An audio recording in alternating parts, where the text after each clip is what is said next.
자두가 지금 하우스 들입니까? 노지 들었습니까? 노지에 시설 재배 자두가 노지에 있다. 다 따고 자두나 복숭을 수확하고 난 뒤에 이 시값을 최소치를 1점 이상을 맞춰라.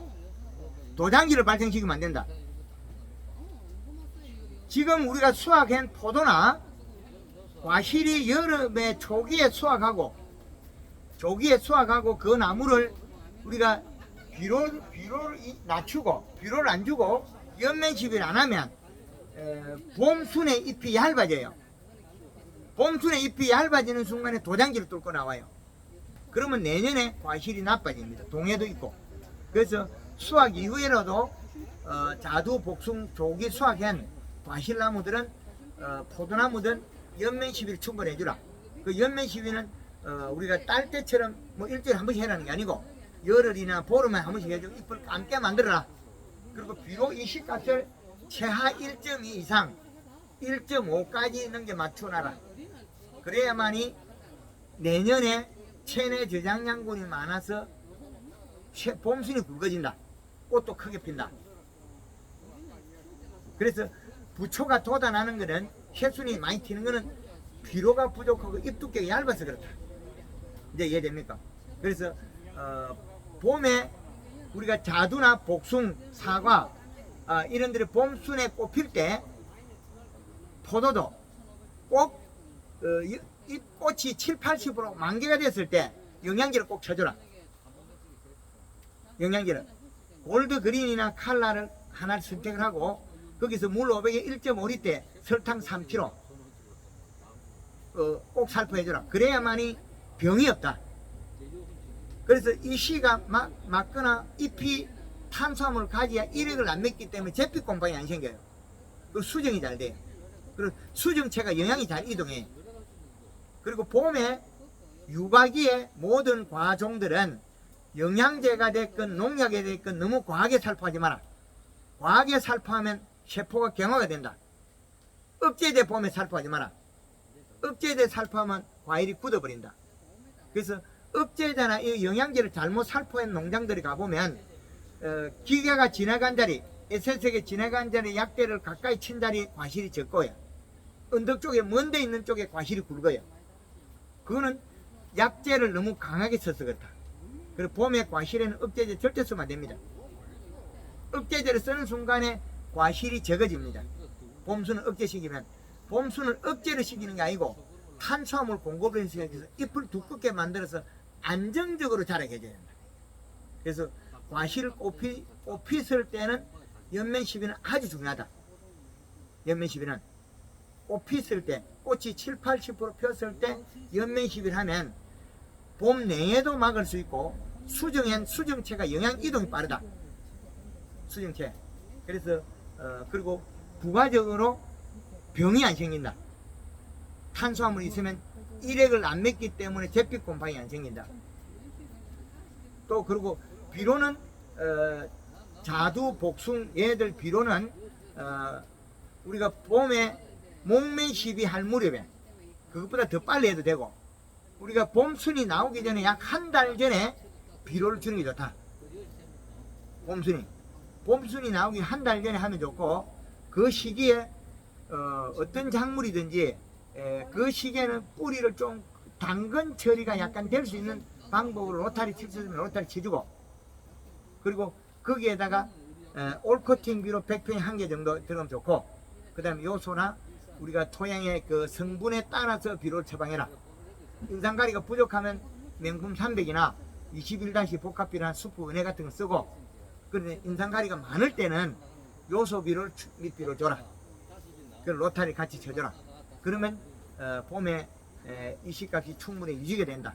그래서 기비를 잘 줘야만이 시작이 좋다. 기비를 그리고 그 시기에 로타리 칠 수 있을 때 올코팅 비료를 땅 밑에 좀 묻어주면 더 좋다. 그리고 봄에 목매 시비는 하면 꽃을 크게 만든다. 체내 저장량 확보가 같다. 목매 시비는 1 내지 2 내지 3회. 그 목매 시비 할 때 우리가 기름을 식용유나 퐁퐁을 물 500에 식용유 5 내지 10리터 식용유 그리고 거기다가 퐁퐁 4리터 정도 넣어서 연면시비 골드 그린 설탕하고 같이 살포해주면 봄에 기름 소독이 된다. 기름 소독이 되면 벌레들이 좀 많이 떨어지고 없어져요. 그리고 3월 한 20일경에 우리가 자두, 복숭, 사과 같은 경우에 바닥에 그 제초제를 쓰거나 아니면 유막 코팅을 해버리라. 유막 코팅. 유막 코팅은 물 500에 식용유 한 마리에서 두 마리까지 18리터에서 36리터까지. 그래서 거기에다 퐁퐁 4리터 제초제를 넣어도 되고 안 넣어도 되고, 그리고 고추밭에도 이와 같은 방법으로 해서 고추 비닐을 깔아놓고 살포해 버리면 한참 동안 병이 없다. 6월 말까지 7월 말까지 거의 병이 없어요. 벌레들이 봄에 자기가 살 자리를 선택을 하더라. 벌레가 그 일생을 그 선택할 시기에 바닥에 유막 코팅을 해줘 버리니까 벌레가 거의 없더라는 거죠. 몇 년 전에 강원도 홍천에서 고추밭에 비닐을 깔아놓고 유막 코팅을 한 거예요. 질통 한 마리에 식용유 1리터 퐁퐁 100cc.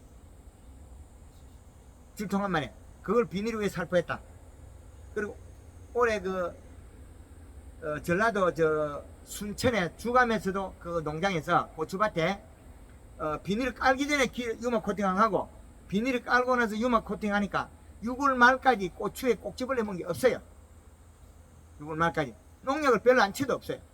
그래 봄에 벌레들이 자기가 가까운 데 살라고 그 자리 잡을 때 그런 냄새 나게 해주는 이사를 갚이는 것더라. 이사를 그 유막 코팅은 좋은 방법이다. 그래서 봄순에다가 복숭아, 자두, 살구, 당감, 배 모든 종에서는 연면시 포도 자주 해줘라. 그 봄순을 얼마든지 두껍게 만들어야만이 과실이 세포 분열을 많이 한다. 꽃피고 20일. 꽃피고 20일. 사과도, 복숭도, 자두도, 배도, 뭐 당감도, 뭐 꽃감도 똑같다. 꽃피고 20일. 그때 상당히 중요합니다. 그 시기에 세포 분열을 많이 하는데 그 시기에 연면시비를 충분히 해주면 아주 대과가 되고, 그리고 잎이 두꺼운 잎이 영양이 내려가서 자기 곳으로 돌아온다. 자기한테로. 그 연면시비 안 해버리면 비를 주면 어떻게 되냐면 도장지로 다 뚫고 나가버려요. 근데 봄에 연면시비를 자주 해주면 자주 한다는 게 최고 빨리 하면 3일에 한 번이고, 3일에 한 번 하고 싶으면 맹물을 뿌려야 되고, 아니면 비가 와야 되고, 비가 오기 전으로 할 거면 더 연면시비 자주 할 수 있다. 그러면 봄순에 잎이 두꺼우면 뿌리를 많이 뻔다. 잔뿌리가. 긴 뿌리는 비료를 못 먹지만 잔뿌리는 비료를 잘 먹는다. 잎이 두꺼워야 잔뿌리가 많이 발달한다. 잔뿌리가. 그리고 잎에서 영양이 내려가면서 나무 목질부와 껍질 사이에 행성청의 살을 찌우고 간다. 그 행성청의 살은 계속 끊임없이 찌워줘야 돼. 그래야만이 뿌리에서 영양이 오는 곳을 다시 돌려주는데, 잎에서 영양을 안 줘버리면, 잎에서 영양을 안 주면 내려가는 영양소가 바뀌어버려요. 그러면 뿌리에서 아래쪽으로 영양 안 가져와요. 그러면 과실 크기가 달려있는, 봄순에 달려있는 과실이 안 자라고 도장지가 많이 뻗쳐버려요. 그래서 황금알 농법에서 비료도 충분히 주고 연면시비를 하니까 도장지가 더 안 나는데, 연면시비 안 하고 비료 주면 도장지가 다 뻗어버려요. 그래서 연면시비는 하늘 땅만큼 중요하다. 그래서 영양제 치는 걸 갖다가 하지 마라 하는 사람이 간간히 있어요. 그건 진짜 무식한 놈이다. 지금만 좋다 하는 놈은 욕심 많은 놈이고, 영양제 지금만 좋다 하는 놈은 욕심 많은 놈이고, 영양제 좋다 하는 사람은 좋은 사람이고, 살포하라는 거. 그리고 하지 마라 하는 놈은 진짜 무식한 놈이다. 그 식물이 뭐 스트레스 받았다 하는 그 놈도 무식한 놈이고, 고추에 칼슘 결핍에 하는 그 놈도 무식한 놈이고, 방법을 우리가 잘 못 논하면 우리는 많은 경제적 손실을 치러야 됩니다. 말을 한마디를 잘 못 만들면 그게 전파되어 가지고 우리는 엄청난 경제적 손실이 일어나요. 고추 칼슘 결핍이라는 말 한마디 때문에 영양자 회사는 돈을 많이 버는데 농민들은 손해가 엄청나게 일어나고 있어요. 고추 칼슘 결핍이 아니고 고추가 크게 일었다가 영양이 부족해서 시들은 거예요. 시들음, 끝마름. 비료 부족입니다. 근데 고추가 많이 열었을 때 비료를 잔뜩 주나가 이식값을 2.5, 3점대로 올려놓으면 그 다음에 고추가 안 열어서 그렇지 칼슘 결핍상 한 놈도 안 생겨요. 비료가 많으면. 그런 식으로 우리가 키우는 자두, 복숭, 살구, 매실, 뭐 사과, 배, 단감, 꽃감, 뭐 포도, 밀감, 모든 종이든 간에 봄순을 두껍게 해라. 봄순을 두껍게 계속 유지를 시키는 건 연면실밖에 없다. 그 봄순을 두껍게 만들면 뿌리가 많이 뻔다. 그리고 도장지가 안 난다. 그 비료를 많이 한 것만 하고 해서 일반 농가들보다 비료 몇 배를 더 많이 줘도 도장지 안 나오게 하는 기법이다. 그렇게 보시면 되겠네요. 예, 질문.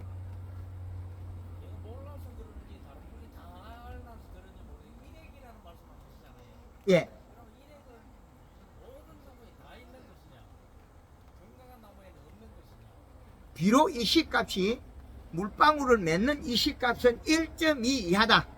0.6에서 0.8이 일액을 제일 많이 맺고 1.2 이상이 넘어가면 잘 안 맺어요. 그래서 여름에 배추를 심으면 비료를 적게 주면 이슬 방울이 맺어서 요 이파리가 누가 있을 때는 물이 안으로 적게 가고 위로 떨어져요. 근데 이파리가 일어서면 온도 변화가 심하니까 산간지방에 아침에는 항상 섭이 있거든요. 갤러 현상하고 지가 뱉어낸 물방울 들고 있는 물방울은 다르다. 여기 번질번질하게 맺혀있는 물방울은 갤러, 비료가 작아서 지가 토해낸 거는 일액. 여기 나와 있어요.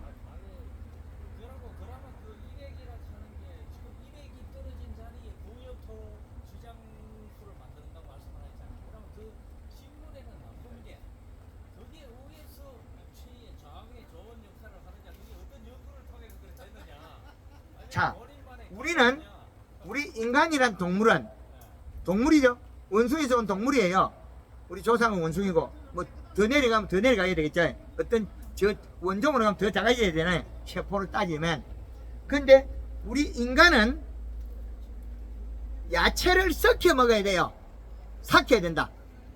우리가 그 입으로 들어가고 24시간 안에 나오죠. 그 24시간 안에 이 영양소를 다 분해해야 되거든요. 그런데 우리가 잿빛 곰팡이 24시간 안에 싹 섞이거든요. 잿빛 곰팡이는 우리한테 좋은 생균이 되겠죠.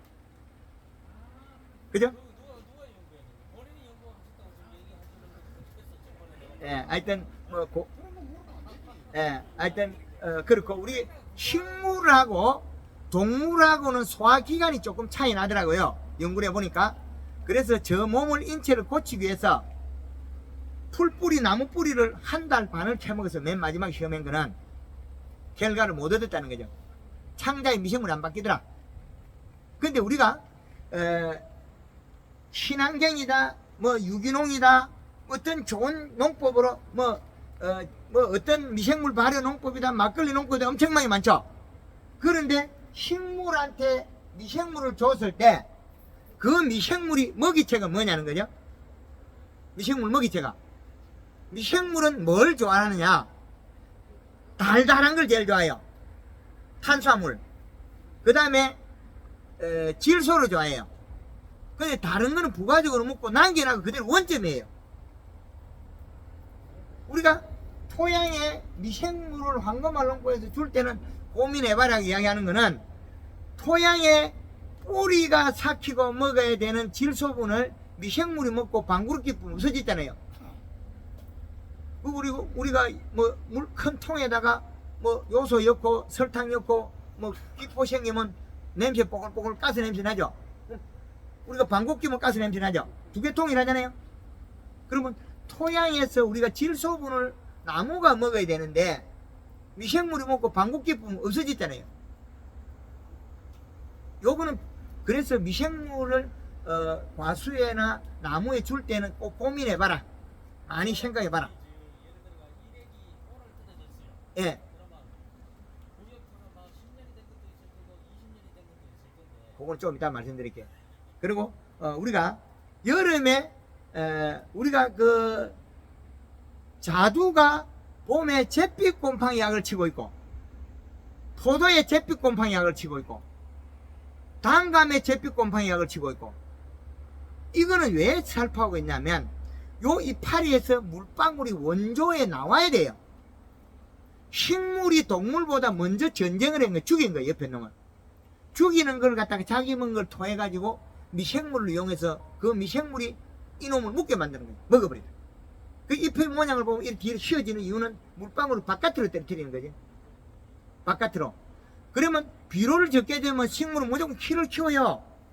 키를 키우고 이파리를 늘어뜨려요. 그 다음에 먹은 걸 토해내서 물방울 떨어뜨려 가지고 그 떨어지는 물방울 속에서 아미노산 단백질이 병을 일으키는 거죠. 식물을. 그럼 그 균은 껍질에서 발생해서 촉수를 뚫고 피부를 뚫고 들어가서 껍질과 목질부 사이에 행성청 영양이동관을 먹어버려요. 일액이라 하는 용어가 어떤 학술적인 용어입니까? 아니면 대표님이 만들어낸 용어입니까? 용어가 그 우리가 그 일액은 많이 나와 있어요. 용어로서. 일액이라는 얘기를 좀 방금 하면서 처음 일액. 잎에서 뱉어낸 물방울. 뱉어낸 게 있고, 성격이 살을 죽이기 위한 살상 무기인가? 내 입으로 봐서는 그렇죠. 서로 공격용인데, 나는 그, 해를 안 했고 남을 죽이기 위해서 뱉어낸 그렇죠. 내가 뭐 그랬더니 식물이 상대를 죽이기 위한 동작이 일어난 거죠. 그런데 균이 직접균이 있고 간접균이 있거든요. 직접균은 탄저병 같은 거 바로 뚫고 들어오는 건 직접균. 간접균은 간접균이라는 거는 제가 정립하고 있는 거는 상대적으로 원인 제공을 하지 않으면 발생 안 하는 균. 간접균. 원인은 식물이 제공을 하든지 영양소를 그러면 사람이 인위적으로 비료를 안 주고 제공하듯 일어나야죠. 그러면 산에 송이버섯이 왜 생겼을까요? 소나무에서 일액이 떨어지는데 일액이 떨어진 아미노산 단백질이 솔잎에 가서 균사체가 만들어지는 그 속에서 송이버섯 균이 있었다는 거죠. 그러면 어떤 사람이 송이버섯을 10년을 연구해서 해답을 못 찾는 거는 소나무에다가 비료를 안 줘서 이실을 못 맞췄다는 거예요. 일액을 맞춰야죠. 일액을 분비를 많이 시켜야만 병이 많이 균사체가 만들어진다는 거죠. 그래서 우리가 이 균사체는 덕이 되기도 하고 실이 되기도 한다. 균사체가 자연에 있는 균사체들은 그러면 결국에는 아미노산 단백질 탄수화물 먹는다는 소리거든요. 입속에서 들어있는 아미노산 단백질 탄수화물이에요. 그 영양소가 땅으로 떨어졌는데 그러면 내가 보기에는 진짜 마우스에 대한 연구는 내가 보니까 그 대학교 때 랭킹 1위라. 그러면 그 얘기했는 그 일액이 떨어지는 그 뭐지? 비료를 프로젝터 그 연구를 나 있습니다. 지금 이제 우리 황금알 회원들한테 샘플을 한 50명 정도. 자, 어떤 제조 과정이나 이런 걸 좀 알려줘가지고 걔가 연구를 좀 심도있게 하는 게 안 낫겠느냐. 그거는 그 다 정립되어 있어 말을 안 할 뿐이죠. 그거는 저 카메라 끄면 말을 할 뿐이죠. 그래서 지금 우리가 포도를 키우는데 자두를 키우는데 살구를 키우는데 감자를 키우는데 이 식물체들이 병이 제일 없는 이 시값이 1.1을 넘어가야 되더라. 그건 일액이 안 맨다는 거죠. 양파 같은 건 거의 병이 없기 때문에 살균제를 살포할 필요가 없어요. 감자도 살균제를 살포할 필요 없다는 거죠. 그 좀 전에 왔다 간 아주머니가 포도에 약 친다 그러던가요? 약 2번밖에 안 친다 그러죠? 뭘 하고 있습니까?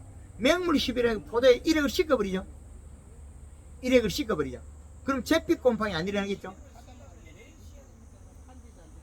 한 이틀에 한 번은 씻어주지 않으면 그 농축이 돼가 늘어나면 병이 생기겠죠. 그래서 우리가 식물체에 질병이 일어나는 주 원인을 찾아서 없애야 되겠죠. 그래서 마늘 같은 경우에는 비록 이식값을 1.2 이상을 올리면 고자리파리 약 필요 없다. 무릎병 약 필요 없다. 그럼 약을 안 쓸 수 있는 병의 기준값을 설정해주는 비료량을. 그래서 우리가 병이 직접 뚫고 들어온 탄저병이나 그 흑석병이나 이런 종류가 있거든요. 뚫고 들어오는 게. 그런 것들은 막을 수는 없어요. 바로 뚫고 들어오니까. 근데 바로 뚫고 들어오지 않고 우리가 원인 제공을 해야 들어오는 간접균. 그러니까 간접균이라는 건 흰가루병, 잿빛곰팡이, 녹균병. 그 흰가루병은 잎 두께가 얇아서 탄수화물이 부족해서 생긴 흰가루병. 그 다음에 제피곰팡이는 일액을 맺어서 일액이 묻어있다는 거예요. 아미노 단백질이. 그래서 그걸 먹으면서 생긴 게 제피곰팡이. 그 다음에 녹균병은 질소 부족, 잎 두께가 얇아서 가리가 많아서 생긴 게 녹균병. 그 세 가지 병은 병이 아니다는 거죠. 그래서 전라도 그 순천 쪽에서 황금얼렁법으로 키위해가지고 2000평 키위밭에 요소를 50% 뿌리가 잘 됐어요. 미생물을 3번 주고 나니까 땅속에 있는 질소를 다 먹어버려가지고 이파리가 키위 이파리가 새까만 고실러져 버렸어요. 그러면 미생물이 덕일까요 실일까요? 질소분을 토양에 있는 질소분을 다 먹는 미생물을 줬다는 거죠. 질소를 안 먹는 미생물을 줬다면 괜찮을 건데 질소를 먹는 미생물을 줬기 때문에 그 키위밭이 폭삭 망쳐버렸어요. 근데 회복할 방법이 없어요. 그 단계에 한번 나빠진 걸 이파리를 재현할 수 없다. 그런 거거든요. 그래서 우리가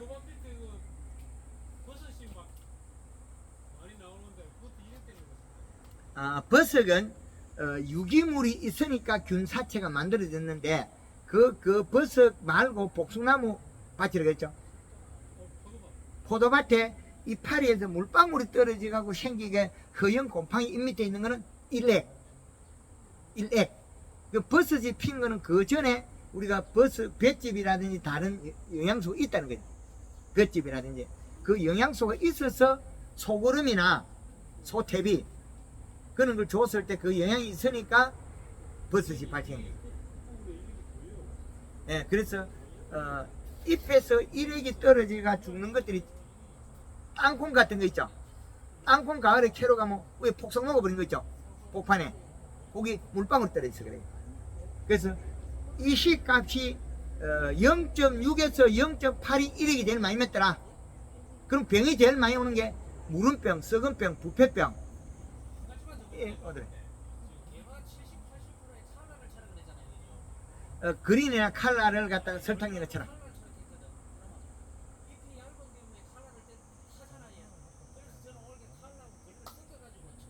예. 예.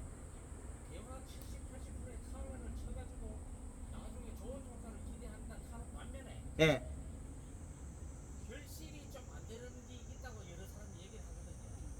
그거는 결실이 안 된다는 거는 어디에서 나와요? 그 영향을 줘도 꽃이 피다고 결실이 되는 게 아니고 일액 물방울이 떨어지면 그 하나 녹아버려요.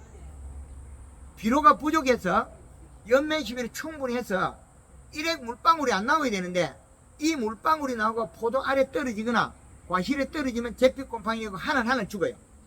하나리. 칼라는 그 순간에 막아내는 도움을 주는 거, 요 폭이 좁아요. 아니, 그 시기는. 근데 그 전에 영향을 주고 잎이 두꺼워 가지고 일액을 안 맺게 해요.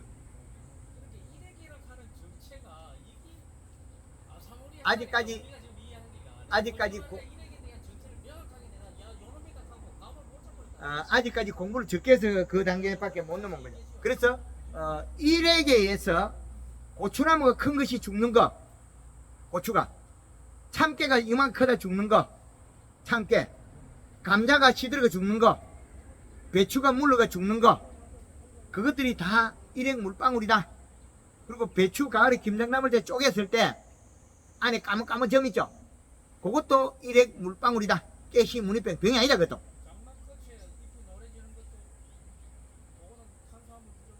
그렇죠. 잎이 하얘비 노랗게 말라진 건 탄수화물 부족. 그거를 시간이 지나서 일액 물방울이 타고 몸속으로 들어가면 밑에서 물로 빠져버려요.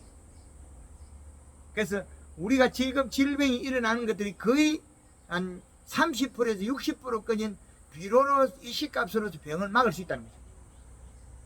그래서 비료가 부족해서 생기는 병들이 사과 화상병 병 아니다. 그 다음에 사과 불안병, 사과 불안병 썩는 거 몸뚱이 병 아니다.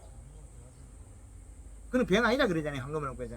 그래서 우리가 일어날 일을 모든 걸 예방할 수 있는 방법을 제시하고 가는.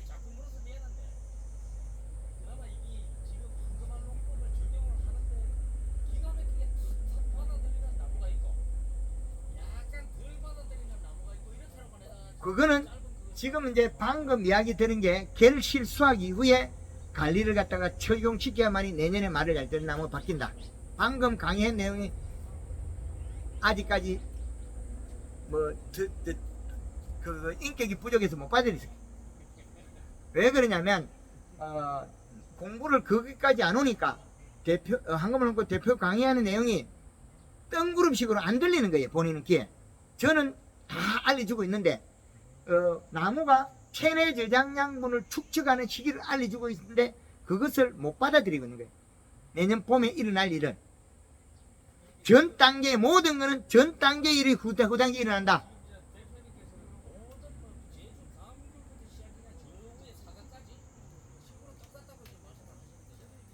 동일한데 편차가 있는 것도 조금은 있는데 99%가 동일하다.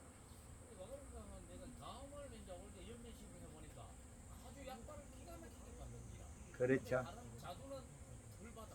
그거는 전년도에 도장지가 났기 때문에 그렇다.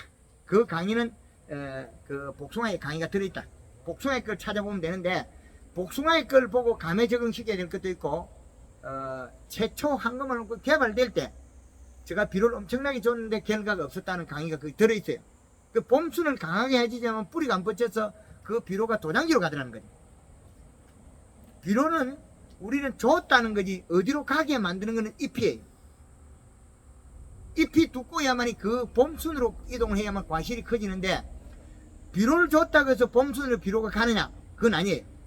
그는 끊임없이 봄순으로 갈 수 있게끔 영양을 공급해 줘야 돼요. 잎에다가 봄순에다가.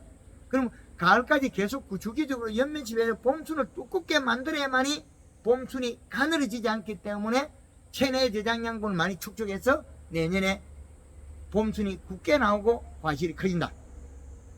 이제 이해되나요? 근데 그게 봄순이 커지게 나온 놈하고 가늘게 나온 놈하고 목매칩하고 초기 연매칩이 빨리 달라요. 효과가. 비리비가 가늘게 나온 거는 일액을 자꾸 맺어요. 목매칩 연매칩 해도. 그런데 봄순이 굵게 나온 거는 에너지 쫙쫙 받아도 일액을 안 맺어요. 그럼 병이 없겠죠? 근데 어떠한 동작 한 개를 가지고 결정지어서 일을 하기는 너무나 편폭이 크다. 그래서 공부를 더 열심히 해서 더 쫓아오면 김천에도 샤인마스켓 명장이 한번 나와야 되는데 아직까지 제가 많이 역량이 부족합니다. 앞으로는 우리 김천 지역에서도 포도에 명장님이 한 분 나오기를 저는 꼭 기대해 봅니다. 황금한홍법에서 꼭 기대해 봅니다. 예, 감사합니다. 그래서 앞으로 많은 질문을 하고 그 해답을 빨리 가져가시라는 겁니다. 황금한홍법 대표가 이때까지 안 밝혀놓지 않았는데 본인들이 습득을 하지 못한다. 본인들이 인격이 부족해서 못 가져간 거지 제가 거짓말을 해서 못 가져간 게 아니다. 예, 하여튼 그래 대체하기라고 오늘 마지막 강의에서는 자두, 복숭 이런 엎어서 모든 작물을 함축을 시켰는데 이걸 너무 말을 빨리 전달하고 싶어 제가 말의 속도가 빠르기 때문에 좀 의사 전달이 좀 잘못될 수도 있습니다. 그 안에 들어있는 내용은 엄청 많은데 이걸 짧은 시간에 다 갖다 주려니까 말이 빨라질 수밖에 없습니다. 하여튼 감사합니다.